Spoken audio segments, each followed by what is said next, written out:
السلام علیکم ورحمت الله وبرکاتو. درنو لیدونکو وخت دې وي چې تاسو ټول روغ جوړ او د ښه صحت خاوندان به یاست. نن موږ تاسو د طب پوهنځي د جنیټیک مضمون څلورم درس را شروع کوو. په دې درس کې به موږ تاسو مونو هایبریډ او ډای هایبریډ زده کړو. مخکې له دې چې مونو هایبریډ ته راسو لومړی موږ تاسو پونیټ مربع زده کړو چې پونیټ مربع څه شي ده. دا یو مربع یا یو شکل دی چې موږ تاسو ته د راتلونکي نسل په اړه د فینوټایپ او جینوټایپ احتمال راښیي. موږ تاسو کولی شو په ډېره اسانۍ سره د راتلونکي نسل په اړه د جینوټایپ او فینوټایپ احتمال ترسره کړو. د دې لپاره موږ تاسو یو څلور خانې چوکاټ رسموو. داسې چوکاټ چې څلور خانې ولري. دلته که چیرې موږ تاسو غټ پلار فرض کړو، کوچنی ټي مور فرض کړو، د پلار الون د چوکاټ په دې بغل ته لیکو چې دغه یو غټه ټي د چوکاټ په دې بغل کې دغه اولې خانې سره دلته راسي او دا بله غټه ټي په دغه دویمې خانې سره دلته راسي. د مور الونه موږ تاسو چوکاټ پر سر لیکو، کوچنی ټي د دې چوکاټ پر سر باندې او دا بله کوچنی ټي د دې چوکاټ خانې پر سر باندې. اوس موږ تاسو کراس یا تزویج ترسره کوو. نو د دې لپاره موږ تاسو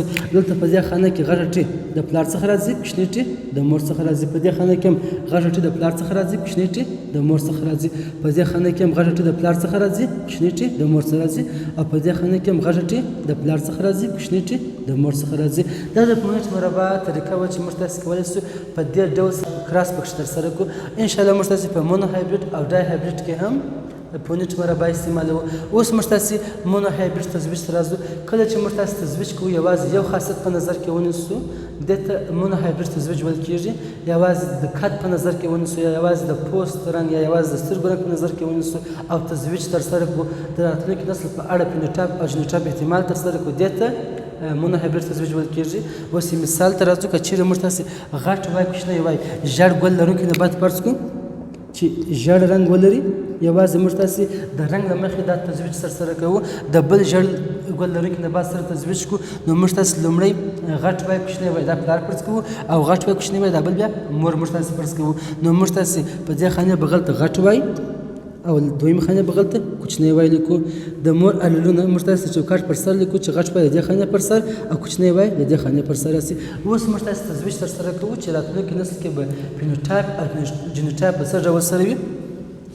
دلته غټ وای د پلار څخه راځي، دلته هم غټ وای د مور څخه راځي. په دا خانه کې غټ وای د پلار څخه راځي او کوچنی وای د مور څخه راځي. په دې خانه کې کوچنی وای د پلار څخه راځي، غټ وای د مور څخه راځي. په دې خانه کې هم کوچنی وای د پلار څخه راځي او هم کوچنی وای د مور څخه راځي. اوس موږ تاسو جینوټایپ او فینوټایپ په دې کې معلوموو چې دغه نباتات څنګه راسته راغلي دي، د دوی ګلانو رنګونه به څه ډول سره. موږ تاسو وایو چې غټ وای ژړ ګل لرونکی نبات دی او کوچنی وای سپین ګل لرونکی نبات دی. په دې ځای که موږ تاسو وګورو یو غټ وای دلته دی، یو غټ وای دلته دی او یو غټ وای دلته راغلی دی چې دا درې سره غټ وای راغلی دي، غټ وای غالب شوی دی. نو دا ټول درې سره ژړ ګل لرونکي نباتات دي. خو څلورم نبات چې دغه بیا کوچنی وای راغلی دی، موږ تاسو تر مخه وویل چې کوچنی وای سپین ګل لرونکی نبات دی. اوس موږ تاسو فینوټایپ لیکو. د فینوټایپ له نظره درې نباتات، دا هم ژړ ګل لرونکی دی، دا هم ژړ، دا هم ژړ، ځکه په درې سرو کې غټ وای اول راغلی دی. موږ تاسو وویل چې غټ وای ژړ رنګ دی. نو د فینوټایپ له نظره درې نباتات ژړ ګل لرونکي دي او یو نبات سپین ګل لرونکی دی، ځکه چې کوچنی وای سپین رنګ لري. اوس د جینوټایپ په اړه هم موږ تاسو معلومات لیکو چې جینوټایپ څنګه لاسته راغلی دی. جینوټایپ له نظره دغه نبات خو ژړ رنګ دی، دا بیا هوموزایګوس دی، ځکه دواړه الولونه په یو ډول دي. یو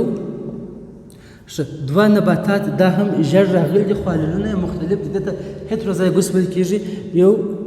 په نسبت له دوه او آخر کې یو نبات چې و هغه بیا سپین هوموزایګوس راغلی دی.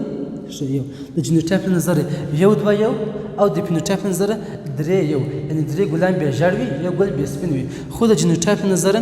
یو ګل به خالص ژړ وي، دوه ګلان به ناخالص خو رنګ بیا ژړ وي او آخري څلورم ګل بیا سپین خالص ګل وي. دا مونو هایبریډ تزویج شو. موږ تاسو په مونو هایبریډ تزویج کې کولی شو چې یوازې یو خاصیت په نظر کې ونیسو او د هغه په باره کې د راتلونکي نسل فینوټایپ او جینوټایپ احتمال ترسره. اوس موږ تاسو ډای هایبریډ تزویج ته راځو. ډای هایبریډ تزویج کله چې موږ تاسو تزویج ترسره کوو په یوه وخت کې دوه خاصیته په نظر کې ونیسو، دې ته ډای هایبریډ تزویج ویل کېږي. اوس موږ تاسو دغه مثال حلوو.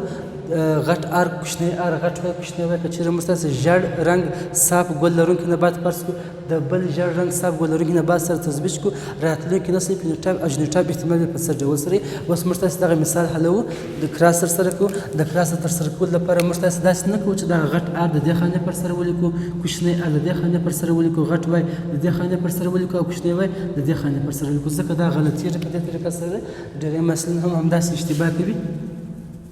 د دې لپاره باید موږ تاسې دغه غټ ار کوچنی ار غټ وای کوچنی وای دا په دې ډول سره ترتیب کړو چې دغه غټ ار د دغه غټ وای سره راسي دغه غټ ار د کوچنی وای سره راسي کوچنی ار د غټ وای سره راسي او د کوچنی ار د کوچنی وای سره راسي اوس موږ تاسې دغه ترتیب سوي عددونه د چوکاټ په سر کې په دې ډول سره لیکو چې دغه غټ ار غټ وای د دې خانې پر سر راسي غټ ار کوچنی وای د دې خانې پر سر کوچنی ار غټ وای د دې چوکاټ پر سر باندې او کوچنی ار کوچنی وای د دې خانې پر سر باندې دلته هم دغسې کوو ځکه دواړه والدین یو رقم دي چې دلته غټ ار غټ وای دلته غټ ار کوچنی وای دلته هم کوچنی ار غټ وای دلته هم کوچنی ار کوچنی وای لیکو اوس موږ تاسې کراس ترسره کوو د کراس ترسره کولو لپاره موږ تاسې دلته غټ ار د پلار څخه راځي په دې خانه کې او غټ ار هم د مور سره راځي غټ وای هم د پلار سره راځي او هم غټ وای د مور سره راځي په دې خانه کې هم غټ ار د پلار څخه راځي او هم غټ ار د مور څخه راځي غټ وای د پلار څخه راځي او کوچنی وای د مور سره راځي په دې خانه کې غټ ار د پلار سره راځي خو د مور څخه کوچنی ار راځي غټ وای د پلار څخه او د مور څخه هم غټ وای راځي په دې خانه کې غټ ار د پلار څخه خو د مور څخه کوچنی ار د پلار څخه بیا هم غټ وای او د مور څخه کوچنی وای راځي په دې خانه کې غټ ار د پلار څخه او هم غټ ار د مور څخه غټ وای د مور څخه خو کوچنی وای به د پلار څخه راځي په دې خانه کې هم غټ ار د پلار څخه غټ ار هم د مور څخه او کوچنی وای د پلار څخه او کوچنی وای هم د مور څخه راځي په دې خانه کې هم غټ ار د پلار څخه خو د مور څخه کوچنی ار راځي کوچنی وای د پلار څخه خو د مور څخه بیا غټ وای راځي په دې خانه کې هم غټ ار د پلار څخه خو د مور څخه بیا کوچنی ار راځي او کوچنی وای هم د پلار څخه راځي او هم کوچنی وای د مور څخه راځي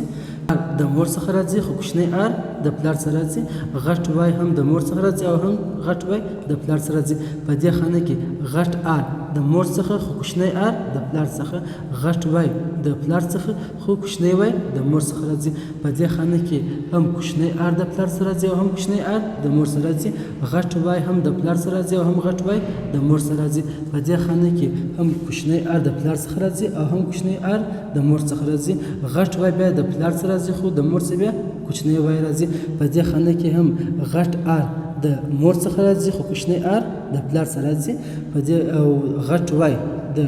مور څخه او کوچنی وای د پلار څخه راځي په دې خانه کې هم غټ ار د پلار څخه خو کوچنی ار د مور څخه راځي کوچنی وای او غټ وای هم د مور څخه راځي او هم د پلار څخه راځي په دې خانه کې هم کوچنی ار د پلار سره راځي او هم کوچنی ار د مور سره راځي د پلار څخه د مور څخه غټ وای راځي خو د پلار څخه بیا کوچنی وای راځي په دې خانه کې هم کوچنی ار د پلار سره راځي او هم کوچنی ار د مور څخه راځي هم د پلار څخه کوچنی وای او هم د مور څخه کوچنی وای راځي دا موږ تاسې کراس ترسره کوي اوس موږ تاسې په دې کې معلوموو چې نباتات څه رقم لاسته راغلي د دوی فینوټایپ په څه ډول سره دی د دې لپاره موږ تاسې که چېرې دغه غټ ار غټ وای موږ تاسې وویل چې ژړ رنګ او صاف ګل لرونکی دی په دې ځای کې دا غټ ار غټ وای دا یو دانه غټ ار غټ وای دوه دانې غټ ار غټ وای درې دانې غټ ار غټ وای دا څلور نباتات غټ ار غټ وای دا پنځه نباتات غټ ار دا کوچنی وای دا نه لیکو غټ ار غټ وای دا شپږ نباتات دا غټ ار کوچنی وای دی دا پرېږدو غټ ار غټ وای دا اووه نباتات غټ ار غټ وای اته نباتات دلته بیا کوچنی ار دی غټ وای دا پرېږدو موږ تاسې یوازې غټ ار او غټ وای پیدا کړو دلته غټ ار دی او غټ وای دی دا هم نه نباتات نه نباتات لاسته راغله چې دا به ژړ ګل لرونکي او صاف ګل لرونکي به وي ورپسې موږ تاسې نور نباتات پیدا کوو دا غټ ار کوچنی وای ژړ ګل لرونکی دی خو دا ګل یې بیا غونج لرونکی ګل دی دا یوه دانه ښه دلته هم غټ ار دی رنګ یې ژړ دی خو دانې ګونج دی دا یې دوه دانې په دې ځای کې بل دانه دا دی غټ آر رنګ یې ژړ دی خو دانې یې څنګه دي ګونجې دي دا یې درې دانې دا یې درې نباتات ژړ رنګ راغله خو دانې ګونجې دي یعنې ګونج ګل لرونکي دي او په اخره کې موږ تاسې کوچنی آر کوچنی وای هم یې رنګ یې زرغون دی خو صاف دی دلته هم کوچنی آر غټ وای رنګ یې زرغون دی خو صاف ګل دی دلته هم کوچنی آر کوچنی وای رنګ یې زرغون دی خو ګل صاف دی او په اخر کې کوچنی هم آر دی او وای هم کوچنی دی یعنی زرغون دی خو ګونج لرونکی ګل دی د دې څخه موږ تاسو دا پینټه پلاس راځي چې نه نباتات به ژړ صاف ګل لرونکي وي درې نباتات به ژړ وي خو دانې به ګونجې وي او درې نباتات به زرغون ګل لرونکی وي یو نبات به بیا زرغون ګونج لرونکی نبات څلورم درس په دې درس کې موږ تاسو مونو هایبریډ او ډرای هایبریډ زده کړل